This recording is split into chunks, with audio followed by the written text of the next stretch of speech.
Hello my friends, welcome back to Frog Boy X1 Gaming. I'm Andrew, and today we are talking about 5070 Ti 79 or 9070 XT.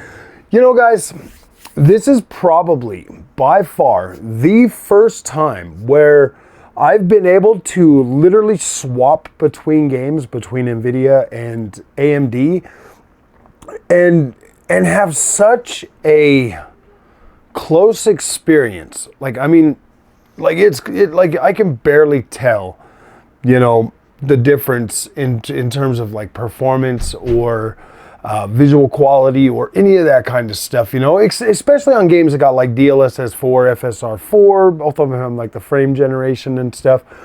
And I'm sitting here today, I mean, it's already 8 o'clock. You guys should have normally had a video out by like 5, but I've been sitting here just playing. I came home today from work. I turned on the 5070 Ti. I jumped into some Star Wars Outlaws. I jumped into some Spider-Man 2 today. I played some Horizon Zero Dawn. I've just kind of been into my open world games, okay? Those are the games that mainly need to work very good for me when it comes to, you know, my PC stuff. You know, most of my testing today has been, you know, on the 4K monitor, using the features, man, using the DLSS, using the FSR, and you know, I don't necessarily feel bad for being against upscaling for so long. I mean, you have to understand that, like, when you come from console, okay, and you've been fed this, oh yeah, this is going to be 4K, or, you know, back when 1080p was the thing, like, oh, this is going to be 1080p, or this is going to be 4K, or something like that. You know, you kind of start to lose trust and you start to lose faith in just the marketing in general. Like you get to a point where you're just like, okay, this isn't what you sold me. You told me I was going to get 4K. I went out and spent all that money on a 4K screen. I come home, this shit's 864p, and it doesn't look that great on a 4K TV, you know? So you start to build up this sense of resentment toward, you know, the marketing and all the nonsense and all that crap. And so obviously I was like pretty thick in like just being like starting to get really to a point where I was starting to get cynical. I was starting to get cynical with marketing, period. Like I was already at my wit's end with Xbox and PlayStation. You know, they come out and they're like, oh yeah, these are going to be 4K.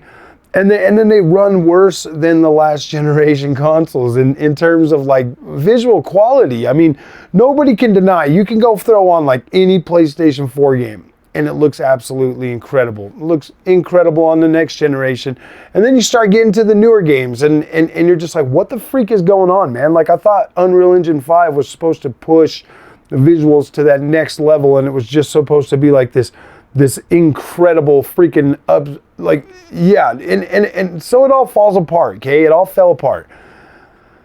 And then I went with Nvidia first, okay? Like, obviously, and so I'm already, you know, at my peak with the whole marketing nonsense crap, you know, and then DLSS and Nvidia, you know, show up.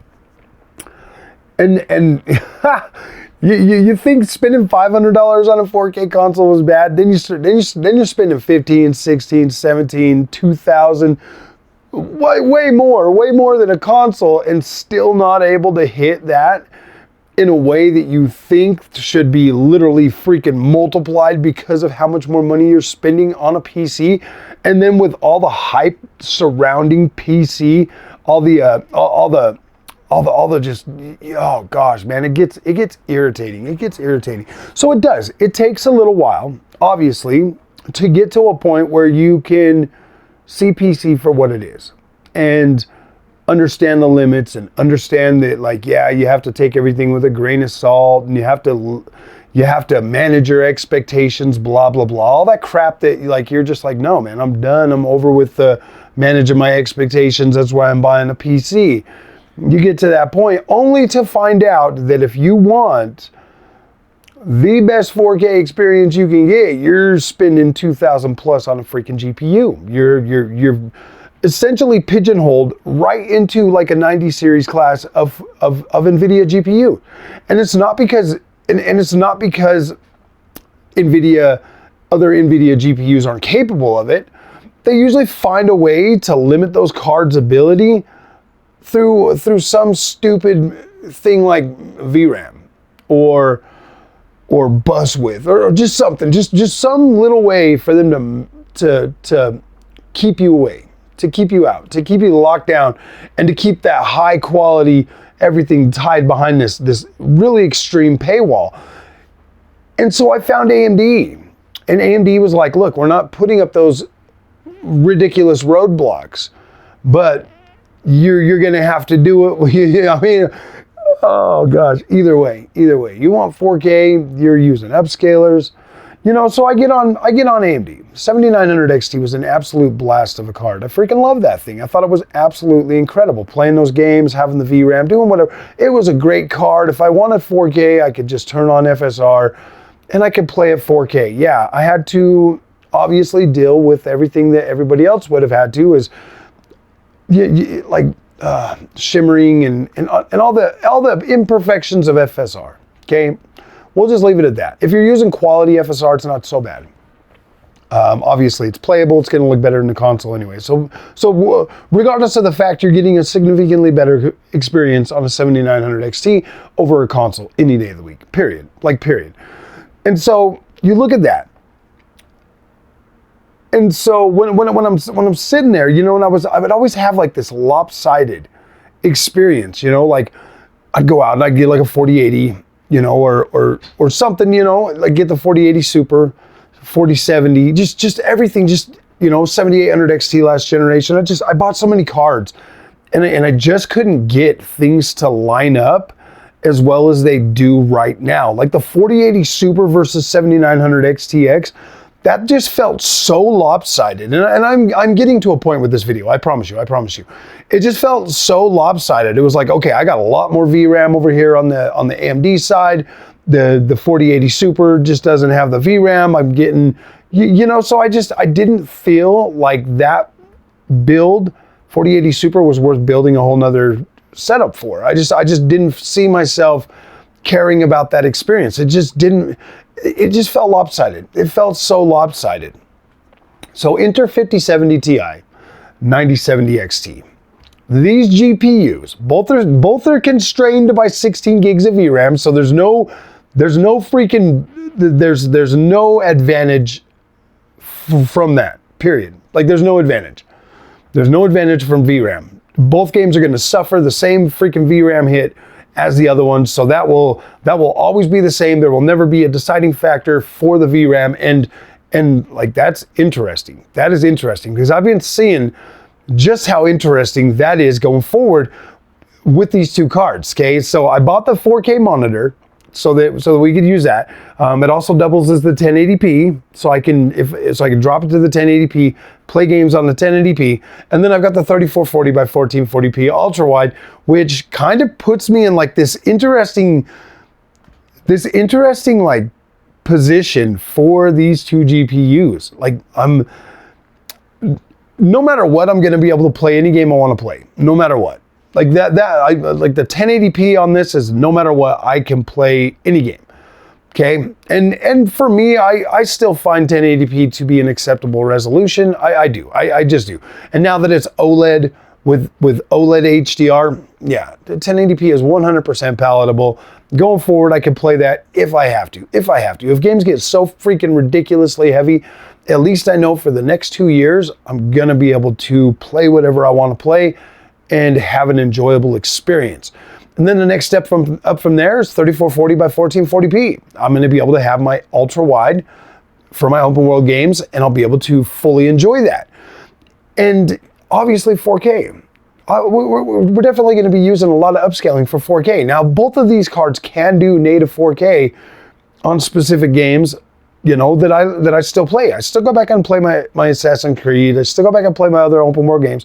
And this GPU can still manage to do that.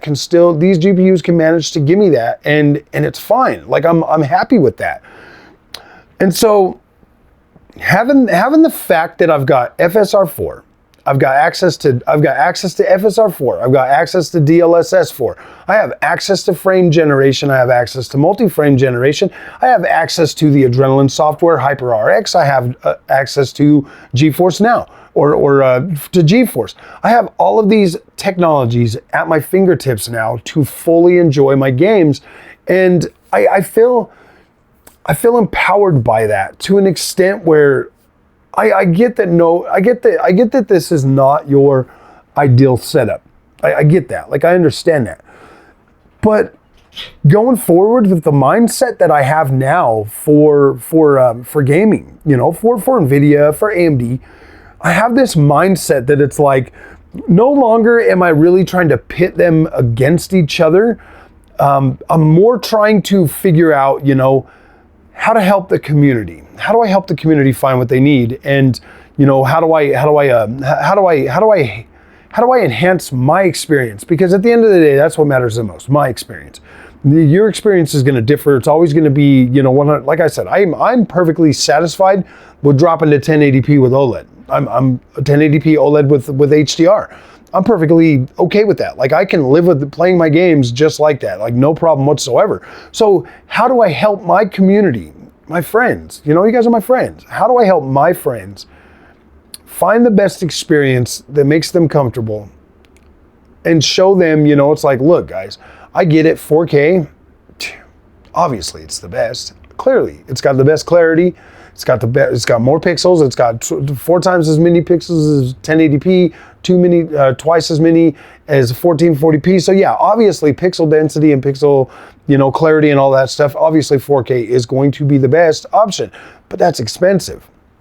Does it help to, and it doesn't really help to rail against upscalers because everybody's using them. I mean, I saw this thing that Nvidia put out that says 80% of gamers automatically flip on DLSS.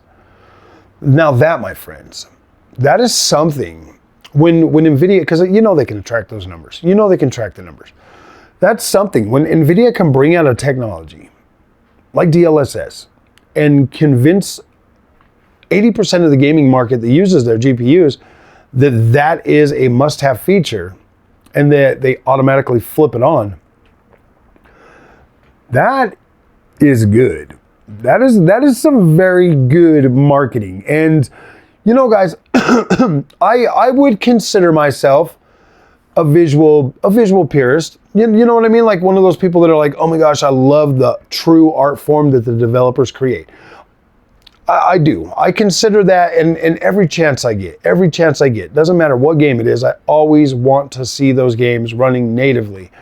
Always. Even if it's at 30 frames per second, I want to see the true beauty that these games bring from an artistic, you know, from the artistic point of view. I want to see what the artists, what the developers built and put into these games.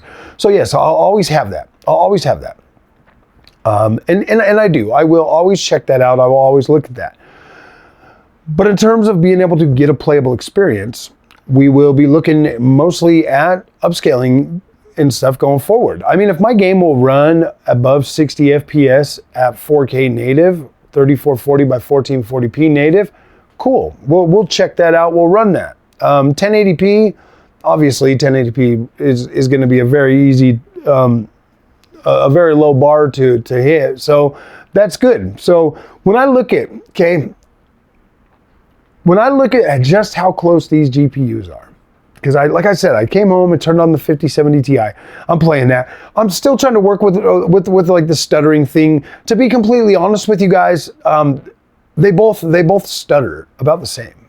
I'm not even joking. Like it's crazy. It's like some games will run perfectly on the AMD side. Some games will run perfectly on the Nvidia side.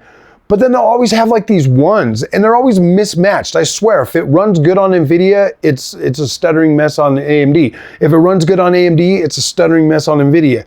And so I'm to a point right now, literally, I'm not even joking when I say this, that these GPUs are so damn close in performance, in features, and all of that stuff that like it doesn't matter. If a game struggles on one, I can play it on the other. If it, you know what I mean? And if it, and at the end of the day, whichever one it runs the best on, I could just play it there. Now, I know that this is something that I wanted to do for a while, was having the two full builds. This is something that I wanted to do for a while. AMD is always going to have that special spot in my heart as the platform and experience that convinced me to stay with PC when I could have just went back to consoles, because it was overwhelming. It was overwhelming at first. It was super overwhelming to get into PC, trying to run the channel, work and doing all that stuff, trying to learn all this new stuff. And you know, sometimes the Nvidia community can be very helpful. Sometimes they can be the least helpful people on the planet. Really, I'm not even joking. So they gave me a lot of, so there was a lot of suggestions in the comments section after the one video. And I've tried a lot of that already, guys. You know, like turning off the reflex, re-downloading my drivers and stuff like that. Like there's a lot of stuff in there that I have tried. And some of these older games like Assassin's Creed that I'll be playing, those games don't even have reflex. They don't even have reflex. But the one thing that I did try, that I am going to try, is there's this thing that I've been hearing a lot about on Nvidia, is getting into the G-Sync app or whatever and limiting your frames to just a few below your monitor's refresh rate, and then, you know, using FreeSync, not using FreeSync or G-Sync or whatever. I'm going to be trying that going forward with all these games and stuff. We're going to try to get rid of the stutter as much as we can. With AMD, it's easy to get rid of the stuttering because I can just turn on the frame generation on a lot of those games, and that gets rid of it normally. And a lot of the older games, just they don't have as much stuttering. They run pretty good, but they're not as, I mean, yeah, like the older games usually run pretty well on AMD.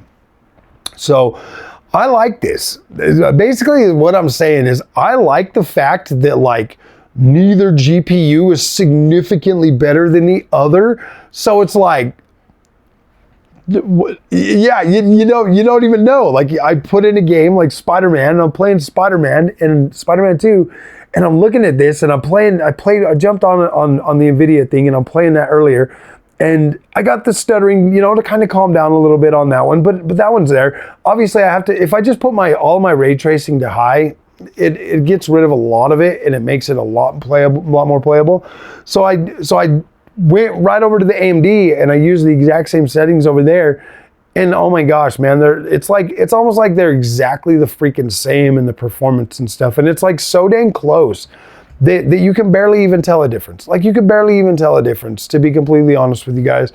So it's good. I think this is going to be good for the channel going forward. Neither one of them screams, oh my gosh. I guess the only way you could really look at it is obviously there's some games that are still going to have a performance edge ray tracing wise on the 5070 Ti, and the cost difference. The cost difference is still going to always be within $100 to $200 cheaper to get the AMD option over this. Now, I really hope that Nvidia can start producing a lot more 5070 Ti, because honestly, at the end of the day, this is probably the GPU you want out of the Nvidia stack. It's just within reach. And gosh, and that really kind of sucks too, because this GPU would be phenomenal at $749. Like that, I think that's a really fair price. But I also don't think that paying $1,000 is, I don't think that's like super egregious. Out of all the cards that from Nvidia this generation, this is probably the one that's like, okay, that one's actually got the VRAM and the power to run your games. 5070 Ti or 5070, yeah, I don't even know if I'd even consider buying that card.